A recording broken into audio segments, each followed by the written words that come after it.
اعوذ باللہ من الشیطان الرجیم بسم اللہ الرحمن الرحیم۔ کتاب علل الشرائع جلد دوم، فائل نمبر 21، صفحہ 613 اور نمبر 42۔ انہی سے روایت کی حضرت عبداللہ بن جعفر، پھر محمد بن عبداللہ بن جعفر، محمد بن عبدالجبار، جس نے ان سے ذکر کیا یونس بن یعقوب عبدالعلیٰ، انہوں نے کا بیان ہے کہ ایک مرتبہ حضرت امام جعفر صادق علیہ السلام سے عرض کیا، اگر کسی امام کی وفات کی خبر لوگوں کو پہنچے تو اس وقت ہم لوگ کیا کریں؟ فرمایا تم لوگ وہاں کوچ کر کے دیکھو۔ میں نے عرض کیا ہم سب کوچ کریں؟ فرمایا اس کے متعلق تو اللہ تعالیٰ خود ارشاد فرماتا ہے وَلَوْلَا نَفَرٌ مِّن كُلِّ فِرْقَةٍ مِّنْهُمْ طَائِفَةٌ لِيَتَفَقَّهُوا فِي الدِّينِ وَلِيَنذُرُوا أَقْوَامَهُمْ إِذَا رَجَعُوا إِلَيْهِمْ لعلہم یحذرون۔ میں نے عرض کیا اچھا اگر ہم لوگ چلے مگر راستے میں کچھ لوگ مر گئے تو ان کا انجام کیا ہوگا؟ فرمایا اس کے متعلق بھی اللہ تعالیٰ نے ارشاد فرمایا وَمَن یخرج من بیتہا مہاجرا الی اللہ ورسولہ ثم یدرکہ الموت فقد وقع اجرہ علی اللہ۔ جو کوئی اللہ نکلے اپنے گھر سے ہجرت کر کے اللہ اور اس کے رسول صلی اللہ علیہ وسلم کی طرف، پھر آ پکڑے اس کو موت تو مقرر ہو چکا، اس کا ثواب اللہ کے یہاں۔ بیان کیا ہم سے علی بن احمد رحم اللہ، ان سے ہم بیان کیا ہم سے محمد بن ابی عبداللہ، پھر محمد بن اسماعیل، علی بن عباس، قاسم بن ربی صحاف، محمد بن سنان، حضرت ابو الحسن علی بن موسیٰ رضا۔ ان کے خط کے جواب میں ایک خط لکھا جس میں یہ تحریر تھا کہ تم نے اپنے خط میں اس امر کا ذکر کیا ہے کہ باہر اہل قبلہ مسلمانوں کی خیال ہے کہ اللہ نے نہ کسی چیز کو حلال کیا نہ کسی حرام، شاید ان میں سے اکثر احکام بندوں کے لیے تعبدی صادر کیے گئے ہیں، یعنی وہ جو ہم کہیں کہ وہ غلاموں کی طرح تم کو کرنا ہے، مگر جس کا یہ خیال ہے کہ وہ حد درجہ گمراہی اور صاف صاف خسارے میں مبتلا ہے، کیونکہ اگر ایسا ہوتا تو حرام خدا کو حلال کر کے اور حلال خدا کو حرام کر کے بھی اپنا حکم منوایا جاتا، بلکہ روزہ اور نماز تمام امور خیر ترک کر کے اور اللہ اس کے رسولوں سے ان کتابوں سے ان کا حکم منوایا جاتا، بلکہ زنا اور سرقہ اور محرم عورتوں کی تحریم وغیرہ سے بھی انکار کا حکم دے کر غلاموں کی طرح ان کی تعمیر کرائی جاتی، جو محض بدنظمی اور مخلوقات کی بربادی ہے۔ اگر یہ حلال و حرام کے احکامات صرف تعبدی ہیں اور کچھ نہیں تو اس کو بھی اللہ تعالیٰ نے باطل قرار دے دیا ہے، اس لیے کہ ہم محسوس کرتے ہیں ہم لوگ کہ جس چیز کو اللہ نے حلال کیا وہ اس میں بندوں کی بھلائی اور ان کی بقا ہے، اس کے بندوں کے لیے ایسی لازمی ضرورت ہے جس سے وہ مستثنا نہیں ہو سکتے، اور ہم یہ بھی محسوس کرتے ہیں کہ جس کو اس اللہ نے حرام قرار دیا اس کے بندوں کو کوئی ضرورت نہیں بلکہ وہ بندوں کی تباہی اور ہلاکت کا سبب ہے۔ پھر ہم یہ بھی دیکھتے ہیں کہ جن چیزوں کو اللہ نے حرام کیا ہے ان کی شدید ضرورت کے وقت حلال بھی کر دیا ہے، اس لیے کہ اس وقت بندوں کی اس میں بھلائی ہے۔ اس کی مثال یہ کہ جب انسان انتہائی مضطر و مجبور ہو جائے تو ان کے لیے مردار، خون اور سور کا گوشت حلال قرار دیا ہے، اس لیے کہ اس وقت بندوں کی اس میں بھلائی اور ہلاکت سے بچاؤ اور موت کا دفاع ہے۔ تو پھر یہ کیسے اس امر کی دلیل نہیں بن سکتی کہ اللہ تعالیٰ نے اس شے کو حلال کر دیا ہے جس میں بندوں کی جسمانی بھلائی ہے اور اس کو حرام قرار دیا ہے جس میں بندوں کی جسمانی خرابی ہے۔ اسی لیے اللہ تعالیٰ نے اپنی کتاب میں اس کا ذکر کیا ہے کہ اس کی طرف سے اس کے رسولوں اور اس کے حجتوں نے ان کو بتایا، جیسے کہ حضرت امام جعفر صادق علیہ السلام نے ارشاد فرمایا کہ اگر انسان یہ جان لیتا کہ خلق کی ابتدا کیسے ہوئی ہے تو دو آدمی بھی اس پر اختلاف نہ کرتے۔ نیز آپ علیہ السلام کا ارشاد ہے کہ حلال و حرام میں صرف تھوڑی سی بات کا فرق ہے، ایک شے جب دوسری شے میں تحلیل ہو گئی اور بدل گئی تو حلال شے حرام ہو گئی اور حرام شے حلال ہو گئی۔ بیان کیا ہم سے ابو الحسن محمد بن عمر بن علی بن عبداللہ بصری، انہوں نے بیان کیا ہم سے ابو عبداللہ محمد بن عبداللہ بن احمد بن جبلہ وائس، پھر ابو القاسم عبداللہ بن احمد بن عامر تائی، ارشاد فرمایا مجھ سے حضرت علی بن موسیٰ رضا علیہ السلام، پھر فرمائے میرے پدر بزرگوار علی بن حسین علیہ السلام نے، انہوں نے فرمایا بیان کیا ہم سے میرے پدر بزرگوار حضرت امام حسین ابن علی علیہ السلام، ان کا بیان ہے حضرت علی ابن ابی طالب جامع مسجد کوفہ میں تھے، مجمع میں ایک مرد شامی اٹھا، عرض کیا امیر المومنین میں آپ علیہ السلام سے چند چیزوں کے متعلق کچھ دریافت کرنا چاہتا ہوں۔ آپ نے فرمایا سوال کرنا ہے تو سمجھنے کے لیے سوال کرو، محض پریشان کے لیے سوال نہ کرنا۔ اب چاروں طرف سے لوگوں کی نگاہیں اس کی طرف مرکوز ہو گئیں۔ سائل نے سوال کیا کہ یہ بتائیے سب سے پہلے اللہ نے کس چیز کو پیدا کیا؟ آپ نے فرمایا سب سے پہلے اس نے نور کو پیدا کیا۔ اس نے سوال کیا اور آسمانوں کو کس چیز سے پیدا کیا؟ آپ نے فرمایا پانی کے بخارات سے۔ اس نے سوال کیا زمین کو کس چیز سے پیدا کیا؟ آپ نے فرمایا پانی کے جھاگ سے۔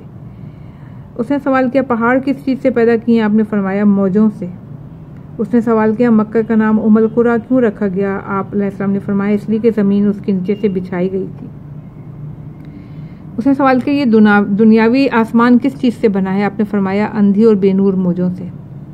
اس نے سوال کیا کہ چاند اور سورج کے عرض و طول کے متعلق پوچھا۔ آپ نے فرمایا 9 فرسخ کو 9 فرسخ سے ضرب دے دو۔ اس نے پوچھا کوکب کا طول و عرض کیا ہے؟ پھر آپ نے فرمایا 12 فرسخ کو 12 فرسخ سے ضرب دے دو۔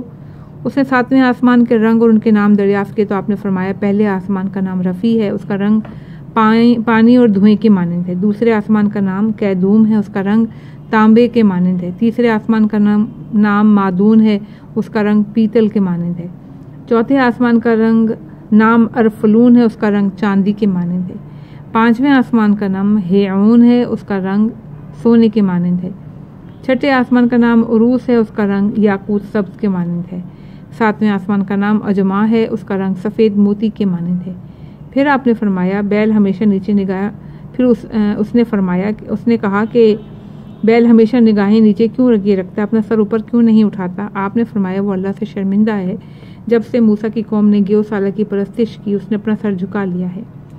اس نے مد و جزر کے بارے میں پوچھا کہ یہ کیا ہے تو آپ نے فرمایا ایک فرشتہ ہے، اس کا نام رومان ہے جو سمندروں پر مقرر ہے، وہ اپنے پاؤں سمندر میں ڈال دیتا ہے تو مد پیدا ہوتا ہے، پاؤں نکال لیتا ہے تو جزر پیدا ہوتا ہے۔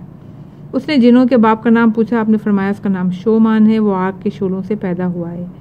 اس نے پوچھا کہ اللہ نے جنوں کی طرف بھی کسی نبی کو بھیجا؟ آپ نے فرمایا ہاں، اللہ تعالیٰ نے ان کی طرف ایک نبی بھیجا جس کا نام یوسف تھا، انہوں نے ان لوگوں کو اللہ کی طرف دعوت دی تو ان لوگوں نے ان کو قتل کر دیا۔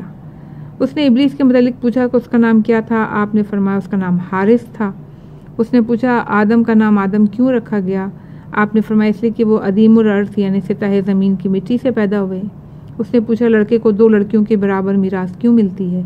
آپ علیہ السلام نے فرمایا اس درخت کے گچھے کی وجہ سے جس میں 3 دانے تھے، حضرت حوا علیہ السلام ادھر بڑھیں تو اس میں سے 1 دانہ توڑ کر کھا لیا، حضرت آدم علیہ السلام اس میں سے 2 دانے توڑ کر کھائے، اس لیے مرد کو 2 عورتوں کے برابر حصہ ملا۔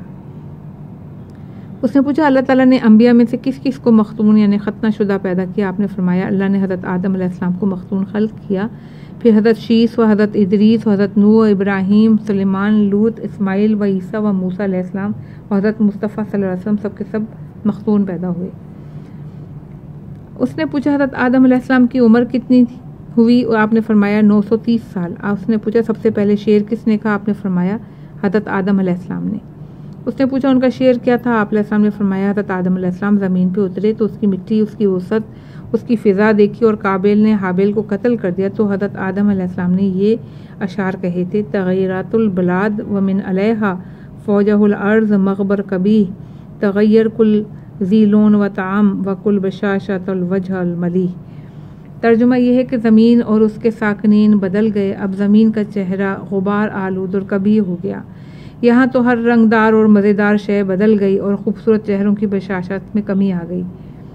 اس کے جواب میں ابلیس نے یہ شعر پڑھے کہ ارے تم زمین اور اس کے ساکنین کا ذکر چھوڑ دو، کشادہ فردوس بھی تو تمہارے لیے تنگ تھی، تم اور تمہاری زوجہ وہاں چین سے تھیں، وہاں تمہارا دل دنیا کی اذیتوں سے آسودہ تھا، مگر اب میرے قید و مکر سے اس وقت تک چھٹکارا نہ پاؤ گے جب تک اس کی نفع بخش قیمت تم سے فوت نہ ہو جائے۔ ارے اگر خدائے جبار کی رحمت تمہارا ساتھ نہ دے تو تم جنت خلد کی خوشبو بھی نہ سونگھ سکو گے۔ پھر سائل نے سوال کیا حضرت آدم علیہ السلام نے کتنے حج کیے؟ آپ نے فرمایا 3 حج اپنے پاؤں پر چل کر کیے، اور سب سے پہلا حج جو انہوں نے کیا تو ان کے ساتھ سبز ہدہد بھی تھا جو ان کو پانی کی جگہیں بتاتا تھا، وہ ان کے ساتھ جنت سے آیا تھا، اور ہدہد اور خطاف یعنی ایک قسم کی ابابیل کے کھانے کو منع کیا گیا ہے۔ سائل نے کہا کیا بات ہے وہ چلتا نہیں؟ فرمایا اس لیے کہ وہ بیت المقدس پر گریا کرتا رہا، اس کے گرد 40 سال طواف کرتا رہا، اس پر روتا رہا، اور وہ مسلسل حضرت آدم علیہ السلام کے ساتھ بھی گریا کرتا رہا، اس لیے وہ گھروں میں رہنے لگا۔ اس کے پاس کتاب خدا کی 9 آیتیں ہیں جن کی حضرت آدم علیہ السلام جنت میں تلاوت کیا کرتے تھے۔ سورہ کہف کی ابتدا کی 3 آیتیں، سورہ نحل کی فَإِذَا قَرَأْتَ الْقُرْآنَ فَاسْتَعِذْ بِاللَّهِ مِنَ الشَّيْطَانِ الرَّجِيمِ سے بس جب تو قرآن کو پڑھنے لگے تو مردود شیطان کے شر سے بچنے کے لیے اللہ تعالیٰ کی پناہ مانگ لیا کر۔ سورہ نحل آیت نمبر 98 تا 100 اور 3 آیتیں سورہ یاسین کی وَجَعَلْنَا مِن بَيْنِ أَيْدِيهِمْ سَدًّا وَمِن خَلْفِهِمْ سَدًّا فَأَغْشَيْنَاهُمْ فَهُمْ لَا يُبْصِرُونَ، ہم نے ان کے سامنے ایک دیوار کھڑی کر دی، ان کے پیچھے ایک دیوار کھڑی کر دی۔ سورہ یاسین آیت نمبر 9 سے 11۔ پھر سائل نے پوچھا کہ سب سے پہلا وہ کون ہے جس نے کفر اختیار کیا، اس نے کفر کو ایجاد کیا؟ آپ نے فرمایا وہ ابلیس لعنت اللہ علیہ ہے۔ اس نے پوچھا کہ حضرت نوح علیہ السلام کا اصل نام کیا تھا؟ فرمایا ان کا اصل نام سکن تھا۔ ان کا نام نوح علیہ السلام اس لیے پڑ گیا کہ وہ قوم کے حال پر 950 سال تک نوحہ کرتے رہے۔ اس نے آپ علیہ السلام سے پوچھا کہ سفینہ نوح کی لمبائی چوڑائی کیا تھی؟ فرمایا اس کی لمبائی 800 ہاتھ، چوڑائی 500 ہاتھ، آسمان کی طرف اس کی بلندی 80 ہاتھ۔ ان سوالات کے بعد یہ شخص بیٹھ گیا تو ایک دوسرا شخص اٹھ کھڑا ہوا اور بولا، یا امیر المومنین یہ بتائیں کہ زمین پر سب سے پہلا درخت کون سا نصب کیا گیا؟ آپ نے فرمایا اوسجا، ایک خاردار درخت۔ حضرت موسیٰ علیہ السلام کا عصا اسی درخت کا تھا۔ اس نے آپ علیہ السلام سے سوال کیا سب سے پہلا کون سا پودا زمین سے کیا پیدا ہوا؟ آپ نے فرمایا وہ کدو اور لوکی ہے۔ اس نے دریافت کیا اہل اسمان میں سب سے پہلے حج کس نے کیا؟ فرمایا حضرت جبریل علیہ السلام نے کیا۔ اس نے دریافت کیا زمین کا سب سے پہلے قطع ایام طوفان میں کون سا پھیلایا گیا؟ آپ علیہ السلام نے فرمایا خانہ کعبہ کی جگہ جو سبز زبرجد کی تھی۔ اس نے دریافت کیا روئے زمین پر سب سے مکرم وادی کون سی ہے؟ آپ نے فرمایا اس وادی کا نام سراندیپ ہے جہاں پہ حضرت آدم علیہ السلام زمین پہ اترے تھے۔ اور سب سے بدترین وادی روئے زمین پر کون سی ہے؟ آپ نے فرمایا وہ یمن میں ایک وادی ہے، اس کو برہوت کہا جاتا ہے، وہ جہنم کی وادیوں میں سے ایک وادی ہے۔ اس نے دریافت کیا وہ 6 چیزیں کون سی ہیں جو شکم مادر میں نہیں رہیں؟ آپ نے فرمایا آدم علیہ السلام اور حوا علیہ السلام اور حضرت ابراہیم علیہ السلام کا مینڈھا، عصائے موسیٰ علیہ السلام، ناقہ صالح اور چمگادڑ جسے حضرت عیسیٰ بن مریم نے بنایا تھا اور بے اذن خدا پرواز کرنے لگی تھی۔ اس نے پوچھا وہ کون سی شے ہے وہ نہ جو جن میں ہے نہ انس میں مگر اس پر جھوٹ اور اتہام لگایا گیا؟ فرمایا وہ بھیڑیا ہے جس پر حضرت یوسف علیہ السلام کے بھائیوں نے جھوٹا اتہام لگایا۔ اس نے پوچھا وہ کون سی شے ہے جو نہ جنوں میں ہے نہ انسانوں میں مگر اللہ تعالیٰ نے اس کی طرف وحی فرمائی؟ آپ نے فرمایا وہ اللہ نے شہد کی مکھیوں کی جانب وحی فرمائی۔ اس نے دریافت کیا وہ کون سی جگہ ہے جس پر آفتاب صرف 10 دن کی ایک ساتھ طلوع ہوا اور کبھی طلوع نہ ہوا؟ فرمایا وہ دریا ہے جس کو اللہ نے حضرت موسیٰ علیہ السلام کے لیے شگافتہ کیا، اس پر ایک ساتھ سورج کی کرنیں پڑیں، پھر پانی دونوں طرف سے مل گیا، پھر اس پر سورج کی روشنی نہیں پڑی۔ اس نے کہا وہ کون سی شے ہے کہ جب زندہ تھی تو اس نے پانی پیا اور جب مر گئی تو اس نے کھایا؟ آپ نے فرمایا وہ حضرت موسیٰ علیہ السلام کا عصا ہے۔ اس نے سوال کیا وہ نذیر ڈرانے والا کون ہے جو نہ جنوں میں ہے نہ انسانوں میں مگر اس نے اپنی قوم کو ڈرایا؟ آپ نے فرمایا وہ چونٹی ہے۔ اس نے سوال کیا کہ سب سے پہلے ختنہ کا کس نے حکم دیا؟ آپ نے فرمایا حضرت ابراہیم علیہ السلام نے۔ اس نے سوال کیا عورتوں میں سب سے پہلی عورت کون سی ہے جو پست کی گئی اور جھکائی گئی؟ آپ نے فرمایا وہ حضرت اسماعیل کی والدہ حضرت ہاجرہ ہیں۔ حضرت سارہ نے ان کو جھکایا کہ وہ اپنی قسم کی بنا پر نکال دی جائیں۔ اس نے سوال کیا عورتوں میں سب سے پہلی عورت کون ہے جو اپنا دامن گھسیٹتی ہوئی چلی؟ آپ نے فرمایا وہ حضرت ہاجرہ ہیں جس وقت وہ حضرت سارہ کے خوف سے بھاگیں۔ اس نے سوال کیا مردوں میں پہلا مرد کون ہے جو اپنا دامن گھسیٹتا ہوا چلا؟ آپ نے فرمایا وہ قارون۔ اس نے سوال کیا سب سے پہلے جوتے کس نے پہنے؟ آپ نے فرمایا حضرت ابراہیم علیہ السلام نے۔ اس نے سوال کیا لوگوں میں ازرو نسب سب سے زیادہ مکرم کون ہے؟ آپ نے فرمایا اللہ کے صدیق حضرت یوسف بن یعقوب اسرائیل اللہ بن اسحاق ذبیح اللہ بن ابراہیم خلیل اللہ۔ اس نے سوال کیا وہ 6 انبیاء کون سے جن کے 2 نام ہیں؟ آپ نے فرمایا حضرت یوشع بن نون جن کا دوسرا نام ذوالکفل ہے، حضرت یعقوب جن کا دوسرا نام اسرائیل ہے، حضرت خضر جن کا دوسرا نام ارمیہ ہے، حضرت یونس علیہ السلام جن کا دوسرا نام ذوالنون ہے، حضرت عیسیٰ علیہ السلام جن کا دوسرا نام مسیح ہے، حضرت محمد اکرم صلی اللہ علیہ وسلم جن کا دوسرا نام احمد صلی اللہ علیہ وسلم ہے۔ اس نے پوچھا وہ کون سی چیز ہے جس کے نہ گوشت ہے نہ خون مگر وہ سانس لیتی ہے؟ آپ نے فرمایا وہ صبح ہے، وَالصُّبْحَ اِذَا تَنَفَّسَ، سورہ تکویر آیت نمبر 18۔ اس نے سوال کیا وہ 5 انبیاء کون ہیں جو عربی میں کلام کرتے تھے؟ آپ علیہ السلام نے فرمایا حضرت ہود، حضرت شعیب، حضرت صالح، حضرت اسماعیل علیہ السلام، حضرت محمد صلی اللہ علیہ وسلم۔ اس کے بعد وہ سائل بیٹھ گیا تو تیسرا شخص اٹھا اور آپ علیہ السلام کو پریشان کرنے لگا اور بولا یا امیر المومنین ہمیں اس قول خدا کا مطلب بتائیں یوم یفر المرء من اخیہ و امہ و ابی و صاحبتہ و بنی۔ اس دن آدمی اپنے بھائی، اپنی ماں، اپنے باپ، اپنی زوجہ اور اپنے لڑکے سے بھاگے گا۔ سورہ عبس آیت 34-36۔ یہ کون لوگ ہیں؟ فرمایا قابل حابل سے بھاگے گا، اور جو اپنی ماں سے بھاگیں گے وہ حضرت موسیٰ علیہ السلام ہے، جو اپنے باپ سے بھاگیں گے وہ حضرت ابراہیم علیہ السلام ہے، جو اپنی زوجہ سے بھاگیں گے حضرت لوط علیہ السلام ہے، جو اپنے بیٹے سے بھاگیں گے وہ حضرت نوح علیہ السلام ہے کہ اپنے بیٹے کنعان سے بھاگیں گے۔ نیز اس نے سوال کیا پہلا شخص جس کو ناگہانی موت آئی کون تھا؟ فرمایا حضرت داؤد علیہ السلام جن کو ممبر پہ 4 شنبے کے دن ناگہانی موت آئی۔ اس نے سوال کیا کہ وہ چار کون ہیں جو چار سے کبھی سیر نہیں ہوتے؟ آپ نے فرمایا زمین پانی سے، عورت مرد سے، آنکھیں دیکھنے سے، عالم علم سے کبھی سیر نہیں ہوتا۔ اس نے سوال کیا سب سے پہلے قوم لوط کا عمل کس نے کیا؟ آپ نے فرمایا ابلیس نے پہلے اپنے نفس کو پیش کیا۔ اس نے کہا جادوگروں اور کبوتروں کی کوک کے کیا معنی ہیں؟ آپ نے فرمایا یہ اہل معرف گانے والے، بانسری، سارنگی بجانے والوں کے لیے کہا جاتا ہے۔ اس نے سوال کیا کہ براق کی کنیت کیا ہے؟ آپ نے فرمایا ابو حلال۔ اس نے سوال کیا طبا کو طبا کیوں کہا جاتا ہے؟ آپ نے فرمایا غلام تھا جو اپنے سابق بادشاہ کے محرر اور منشی تھا۔ جب وہ کوئی تحریر لکھتا تو پہلے لکھتا بسم اللہ الذی خلق سبحا و ریحا، اس ذات کے نام جس نے صبح اور ہوا کو خلق کیا۔ تو اس بادشاہ نے اس سے کہا کہ رات فرشتے کا نام سے لکھنا شروع کیا کرو۔ اس نے کہا میں تو صرف اپنے اللہ ہی کے نام سے تحریر کا آغاز کروں گا، پھر جو آپ لکھوانا چاہتے ہیں لکھوں گا۔ یہ بات اللہ کو پسند آئی۔ اس بادشاہ کی بادشاہت اس محرر کو عطا کر دی گئی، لوگ اس کا اتباع کرنے لگے، اس لیے اس کا نام طبا ہو گیا۔ اس نے سوال کیا بکری کی دم اٹھی ہوئی ہے، شرمگاہ کھلی ہوئی کیوں ہوتی ہے؟ آپ نے فرمایا اس لیے کہ جب حضرت نوح علیہ السلام اس کو سفینے میں داخل کرنے لگے تو اس نے ان کی نافرمانی کی، تو آپ نے اس کو سفینے میں دھکیل دیا تو اس کی دم ٹوٹ گئی، اور بھیڑ کی شرمگاہ اس لیے چھپی ہوتی ہے کہ وہ جلدی سے سفینے میں داخل ہو گئی، تو حضرت نوح علیہ السلام نے اس کی دم پر ہاتھ پھیرا، اس کی دم اس کی شرمگاہ پر برابر ہو گئی۔ اس نے سوال کیا کہ اہل جنت کس زبان میں گفتگو کریں گے؟ آپ نے فرمایا اہل جنت عربی زبان میں گفتگو کریں گے۔ اس نے دریافت کیا اہل جہنم کس زبان میں گفتگو کریں گے؟ آپ نے فرمایا وہ مجوسیوں کی زبان میں گفتگو کریں گے۔ اس کے بعد امیر المومنین علیہ السلام نے فرمایا نیند کی چار قسمیں ہیں۔ انبیاء علیہ السلام اپنے پشت کے بل چت سوتے ہیں مگر ان کی آنکھیں نہیں سوتی، ان کو اپنے رب کی وحی کا انتظار رہتا ہے۔ مومن دائیں کروٹ قبلہ رو سوتا ہے، بادشاہ اور اس کے اولاد اپنے بائیں کروٹ سوتے ہیں اور برابر سوچتے رہتے ہیں کہ کیا کیا کھائیں گے۔ ابلیس اور اس کی برابری والے اور ہر مجنون اور دیوانہ اور ہر حافظ زدہ اپنے منہ کے بل اوندا سوتا ہے۔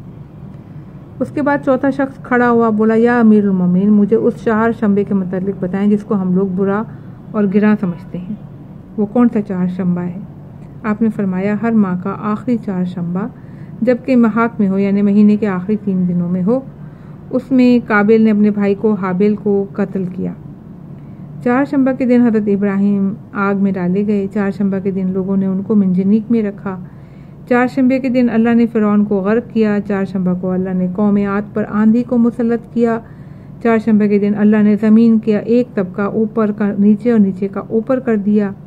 چہار شنبہ کے دن وہ لوگ کٹی ہوئی کھیتیوں کے مانند ہو گئے۔ چہار شنبہ کو اللہ نے نمرود پر پستو مسلط کیا۔ چہار شنبہ کے دن فرعون نے حضرت موسیٰ علیہ السلام کو قتل کرنے کے لیے طلب کیا۔ چہار شنبہ کے دن ان لوگوں پر چھت گر گئی۔ چہار شنبہ کے دن فرعون نے بچوں کو ذبح کرنے کا حکم دیا۔ چہار شنبہ کے دن بیت المقدس مسمار ہوا۔ چہار شنبہ کے دن فارس کے علاقے استخر میں حضرت سلیمان بن داؤد کی مسجد کو نظر آتش کر دیا گیا۔ چہار شنبے کے دن حضرت یحییٰ بن زکریا علیہ السلام قتل کیے گئے۔ چہار شنبے کے دن قوم فرعون پر عذاب منڈلانے لگا۔ چہار شنبے کے دن اللہ نے قارون کو زمین میں دھنسا دیا۔ چہار شنبے کے دن حضرت ایوب علیہ السلام کا مال و متاع اور اولاد جاتی رہی۔ چہار شنبے کے دن حضرت یوسف علیہ السلام داخل زندہ کیے گئے۔ چہار شنبے کے دن اللہ نے فرمایا انا ملائی و قومہم اجمعین، ہم نے لوگوں کو اور اس کی ساری قوم کو ہلاک کر دیا۔ سورہ نمل آیت نمبر 51۔ چہار شنبے کے دن ایک بہت زبردست چنگاڑ نے لوگوں کو ختم کر دیا۔ چہار شنبے کے دن صالح علیہ السلام کے ناکے کو پے کر دیا گیا۔ چہار شنبے کے دن لوگوں پر پتھروں کی بارش ہوئی۔ چہار شنبے کے دن ہی نبی اکرم صلی اللہ علیہ وسلم کا روح مبارک زخمی ہوا، ان کے دندان مبارک شہید ہو گئے۔ چہار شنبے کے دن عمالقہ تابوت سکینہ چھین کے لے گئے۔ پھر سائل نے ان دونوں کے متعلق دریافت کیا کہ ان میں کون سا کام کرنا چاہیے؟ حضرت امیر المومنین علیہ السلام نے فرمایا سنیچر کا دن مکر و فریب کا دن ہے، اتوار درخت لگانے کا اور عمارت کے بنا کا دن ہے، یعنی اس کی بنیاد۔ پیر سفر و طلب کا دن ہے۔ منگل جنگ اور خون ریزی کا دن ہے۔ بدھ یعنی چہار شنبہ منحوس دن ہے، اس کو لوگ برا سمجھتے ہیں۔ جمعرات امراء و سلاطین کے پاس جانے کا دن ہے اور حاجتوں کے پورا ہونے کا دن ہے۔ جمعہ شادی کا پیغام اور نکاح کا دن ہے۔ بیان کیا ہم سے علی بن حاتم، ان سے ابراہیم بن علی، احمد بن محمد انصاری، حسن بن علوی، ابو حکیم زاہد مصر میں، اور ان سے احمد بن عبداللہ نے مکے میں جس وقت حضرت امیر المومنین بیت الحرام کے صحن سے گزر رہے تھے تو ایک شخص کو نماز پڑھتے ہوئے دیکھا. اس کی نماز کی تعریف کی. کہا اے شخص تو اپنی نماز کی تعویل اور اصلی مطلب بھی جانتا ہے؟ اس نے عرض کیا اے بہترین خلق کے ابن ام، کیا حکم اور تعبد کے علاوہ کوئی نماز کی اور تعویل اور مطلب ہی ہے؟ حضرت علی علیہ السلام نے فرمایا اے شخص سمجھ لے کہ اللہ نے جس نبی کو حکم دے کے مبعوث کیا اس حکم میں کچھ متشابہ اور کچھ اس کی تعویل و تنزیل بھی ہے. یہ تعبد کی بنا پر ہے. بس جو شخص اپنی نماز کی تعویل اور اصل مطلب کو نہ سمجھے تو اس کی نماز کل کا کل دھوکہ ہے، ناقص ہے اور نامکمل ہے. بیان کیا ہم سے محمد بن موسیٰ متوکل اور علی بن حسین بن سعد آبادی، احمد بن ابی عبداللہ، عبدالعظیم بن عبداللہ حسنی، سلیمان بن سفیان، صباح حضا، یعقوب بن شعیب. انہوں نے کہا ایک مرتبہ مجھ سے حضرت امام جعفر صادق علیہ السلام نے فرمایا یہ بتاؤ تم لوگوں کے لیے شدید ترین لوگ کون ہیں؟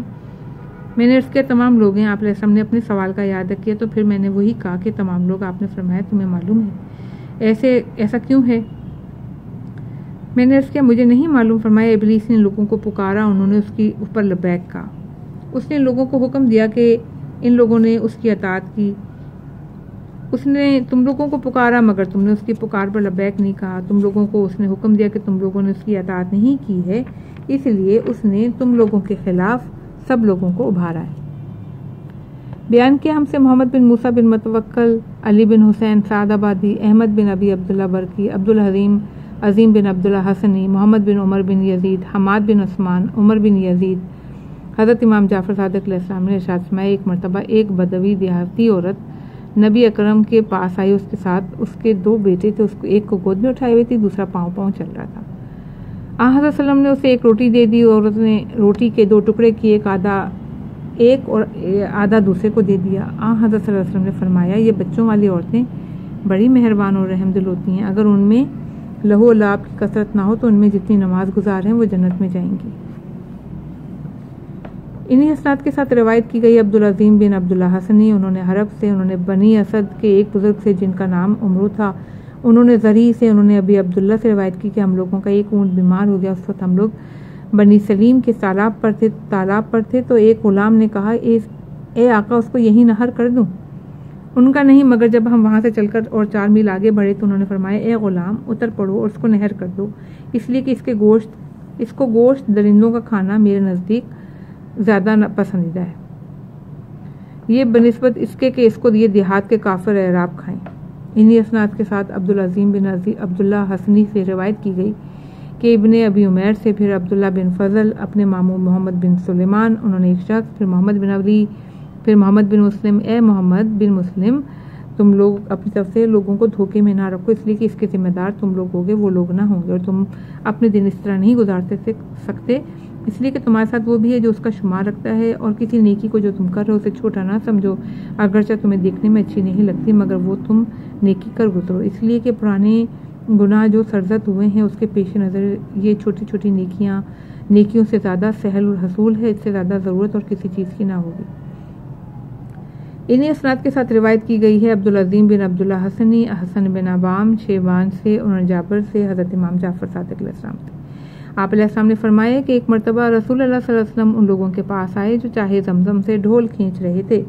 آپ صلی اللہ علیہ وسلم نے فرمایا تم لوگ بہت اچھا کر رہے ہو، اگر مجھے اس کا ڈر ہوتا کہ تم لوگ اس کام پر قابو نہ پا سکو گے تو میں بھی تم لوگوں کے ساتھ ڈول کھینچتا. اچھا اب ایک ڈول نکالو. ان لوگوں نے ڈول نکالا. آپ نے صلی اللہ علیہ وسلم نے اس میں تھوڑا سا پانی پیا. میرے والد رحمہ اللہ نے فرمایا بیان کیا ہم سے سعد بن عبداللہ، یعقوب بن یزید غفاری، ابی جعفر بن ابراہیم، انہوں نے حضرت امام جعفر صادق علیہ السلام سے روایت کی. آپ نے فرمایا رسول اللہ صلی اللہ علیہ وسلم نے ارشاد فرمایا کہ تم لوگ مفتون اور جنونی لوگوں کے ساتھ جنگ و جدال سے پرہیز کرو، اس لیے کہ ہر مفتون اور جنونی اپنے مدت اختتام تک اپنی دلیلیں پیش کرتا رہتا ہے، اور جب اس کی مدت ختم ہو جاتی تو وہی اس کا فتنہ اور جنون اس سے آگ میں جلا ڈالتا ہے. بیان کیا ہم سے محمد بن موسیٰ بن متوکل رحمہ اللہ، علی بن حسین سعد آبادی، احمد بن محمد بن خالد، عبدالعظیم بن عبداللہ حسنی، محمد بن ابی عمیر، عبداللہ بن فضل، اہل کوفہ کے ایک بزرگ، انہوں نے اپنے نانا جن کا نام سلیمان بن عبداللہ ہاشمی تھا، میں نے محمد بن علی کو کہتے ہوئے سنا کہ رسول اللہ علیہ وسلم کے پاس بہت سے لوگ جمع تھے. آپ علیہ السلام نے ان لوگوں سے خطاب کر کے کہا تم لوگ اللہ تعالیٰ کی محبت اختیار کرو اس لیے کہ وہ تم لوگوں کو اپنی نعمتوں سے بہرور کرتا ہے، اور اللہ کی وجہ سے مجھ سے بھی محبت کرو، میری وجہ سے میرے قرابت داروں سے بھی بہت محبت کرو۔ میرے والد رحمہ اللہ نے فرمایا، بیان کیا ہم سے سعد بن عبداللہ نے روایت کرتے ہوئے ہیثم بن ابی مسروق نہدی، انہوں نے حسن بن محبوب، عبد الرحمن بن حجاج، ایک مرتبہ حضرت امام موسیٰ کاظم بن جعفر صادق علیہ السلام سے عرض کیا کہ میرا ارادہ ہے کہ ایک طبیب نصرانی کے پاس جاؤں تو کیا اسے سلام کروں، اس کے لیے دعا کروں؟ فرمایا ہاں، مگر تمہاری دعا اس کو کوئی نفع نہیں پہنچائے گی۔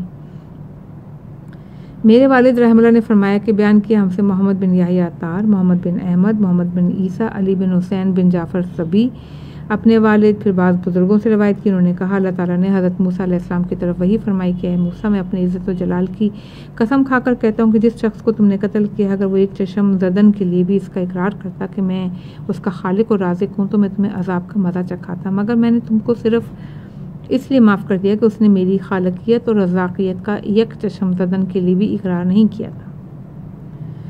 بیان کیا ہم سے محمد بن حسن رحم اللہ، محمد بن حسن صفار، ابراہیم بن ہاشم، عثمان، حسن بن بشار، حضرت امام جعفر صادق علیہ السلام سے روایت راوی کا بیان ہے، ایک مرتبہ میں نے جناب علیہ السلام حضرت آدم علیہ السلام کی جنت کے متعلق پوچھا کہ آپ علیہ السلام نے فرمایا وہ دنیا کی جنتوں میں سے ایک جنت تھی جس پہ سورج اور چاند طلوع ہوتے تھے، اگر وہ جنت خلد میں ہوتے تو اس میں تابد نہ نکلتے۔ بیان کیا ہم سے احمد بن محمد رحم اللہ نے روایت کرتے ہوئے اپنے والد سے محمد بن احمد، سہل بن زیاد، محمد بن احمد، حسن بن علی، یونس بن حسین بن عمر بن یزید اپنے والد سے، پھر حضرت امام جعفر صادق علیہ السلام سے روایت کی کہ میں نے آپ علیہ السلام سے دریافت کیا کہ جب اولاد یعقوب علیہ السلام نے اپنے والد سے درخواست کی کہ وہ اس امر کی اجازت دے دیں کہ یوسف علیہ السلام کو اپنے ساتھ لے جائیں تو انہوں نے یہ کیوں کہا کہ مجھے ڈر ہے کہ تم لوگ اس سے غافل رہو، اسے کوئی بھیڑیا کھا جائے۔ تو امام جعفر صادق علیہ السلام نے فرمایا حضرت یعقوب علیہ السلام نے اجازت نہ دینے کا قریب قریب وہی سبب بیان کیا جو حضرت یوسف علیہ السلام کے معاملے میں وہ لوگ سبب و عذر پیش کرنے والے تھے۔ میرے والد رحم اللہ، پھر سعد بن عبداللہ، احمد بن محمد، علی بن حکم، سیف بن عمیرہ، داؤد بن فرقد، انہوں نے ایک مرتبہ میں نے حضرت امام جعفر صادق علیہ السلام سے ناسبی کے قتل کے متعلق پوچھا کہ آپ علیہ السلام کیا فرماتے ہیں؟ فرمایا اس کا خون حلال ہے، لیکن میں تم سے ڈرتا ہوں کہ اگر تم اس کا گھیراؤ کر کے اس پہ قدرت حاصل کر لو یا اس کو پانی میں ڈبو دو تو تم ایسا کر سکتے ہو۔ میں نے دریافت کیا آپ علیہ السلام کی اس کے مال کے بارے میں کیا رائے ہے؟ فرمایا تم اپنے مقدور بھر اس سے حاصل کر سکتے ہو۔ میرے والد رحم اللہ، پھر ان سے محمد بن یحییٰ عطار، محمد بن حسن صفار، حدیث اسناد کو یاد نہیں رکھا، ان کا بیان ہے کہ رسول اللہ صلی اللہ علیہ وسلم نے ارشاد فرمایا کہ شب معراج میں آسمان کی طرف لے جایا گیا تو میرے پسینے کا ایک قطرہ ٹپک پڑا، اس سے گلاب کا پھول رویدہ ہو گیا، وہ گلاب سمندر میں گرا تو ایک طرف سے ایک مچھلی اسے لینے کے لیے جھپٹی، ایک طرف سے ایک داموس پانی کا کیڑا جھپٹا۔ مچھلی نے کہا یہ میرا ہے، داموس نے کہا یہ میرا ہے، تو اللہ نے ایک فرشتے کو بھیجا کہ وہ ان دونوں کے درمیان فیصلہ کر دے، تو اس فرشتے نے اس گلاب کے 2 ٹکڑے کر دیے، نصف مچھلی کو اور نصف داموس کو۔ میرے والد رحم اللہ نے فرمایا اس لیے تم دیکھتے ہو کہ گلاب کی 5 پنکھڑیاں ہوتی ہیں، 2 پنکھڑیوں کا پچھلا حصہ مچھلی کی مانند ہوتا ہے، 2 پنکھڑیوں کا حصہ داموس کی مانند مشابہ، اور 1 پنکھڑی آدھی مچھلی سے مشابہ اور آدھی داموس سے مشابہ ہوتی ہے۔ میرے والد رحم اللہ نے فرمایا بیان کیا ہم سے احمد بن ادریس، احمد بن محمد، علی بن حکم، ہشام بن سالم، ایک مرتبہ میں نے عرض کیا اس شخص کے متعلق آپ علیہ السلام کی کیا رائے ہے جو حضرت علی علیہ السلام کو گالیاں دیتا ہے؟ آپ نے فرمایا خدا کی قسم اس کا خون مباح ہے اگر گردنیں کٹنا عام نہ ہو جائیں۔ میں نے عرض کیا اس سے عام کیسے ہو جائے گا؟ آپ علیہ السلام نے کہا فرمایا کہ کافر کے عوض مومن قتل ہونے لگیں گے۔ بیان کیا ہم سے محمد بن حسن رحم اللہ، محمد بن یحییٰ عطار، محمد بن احمد، ابراہیم بن اسحاق، عبداللہ بن سنان، حضرت امام جعفر صادق علیہ السلام سے روایت کی آپ علیہ السلام نے فرمایا ایسا کوئی ناسبی نہیں ہے جو ہم اہل بیت سے دشمنی اور عداوت رکھے، چنانچہ تمہیں کوئی ایسا شخص نہیں ملے گا جو یہ کہے گا میں محمد اکرم صلی اللہ علیہ وسلم اور ان کے آل سے بغض رکھتا ہوں، بلکہ ناسبی وہ ہے جو تم لوگوں سے بغض اور دشمنی رکھے، یہ جانتے ہوئے کہ تم لوگ ہمیں دوست اور رکھتے ہو اور ہمارے شیعہ ہو۔ بیان کیا ہم سے حسین بن احمد رحم اللہ، انہوں نے اپنے والد، پھر محمد بن احمد، پھر ابو عبداللہ رازی، علی بن سلیمان راشد، وہ اس حدیث کو اپنی اسناد کے ساتھ اوپر لے گئے حضرت امیر المومنین علیہ السلام تک۔ کہ آپ نے فرمایا کہ فرقہ مرجع اندھا مشہور ہوگا اور اس کا امام بھی اندھا ہوگا تو غیر امتوں کے لوگ پوچھیں گے کہ کیا امت محمدی کے لوگ اندھے ہوتے ہیں؟ تو میں ان سے کہوں گا یہ لوگ امت محمدی میں سے نہیں ہیں، اس لیے کہ ان لوگوں نے بہت کچھ بدل دیا اور خود بھی بدل گئے۔ انہوں نے بہت سی چیزوں کو متغیر کیا اور خود بھی متغیر ہو گئے۔ انہی اسناد کے ساتھ روایت کی گئی ہے کہ محمد بن احمد، انہوں نے محمد بن عیسیٰ، فضل بن کثیر مدائنی، سعید بن ابی سعید بلخی، ان کا بیان ہے کہ حضرت ابو الحسن علیہ السلام کو فرماتے ہوئے سنا۔ آپ علیہ السلام فرما رہے تھے کہ مخلوق جب بھی کوئی نماز پڑھتی ہے تو ہر نماز کے وقت اللہ تعالیٰ اس پر لعنت بھیجتا ہے۔ میں نے عرض کیا یہ کیوں میں آپ پہ قربان جاؤں؟ فرمایا اس لیے کہ یہ لوگ ہمارے حق سے انکار کرتے ہیں اور ہم لوگوں کی تکذیب کرتے ہیں۔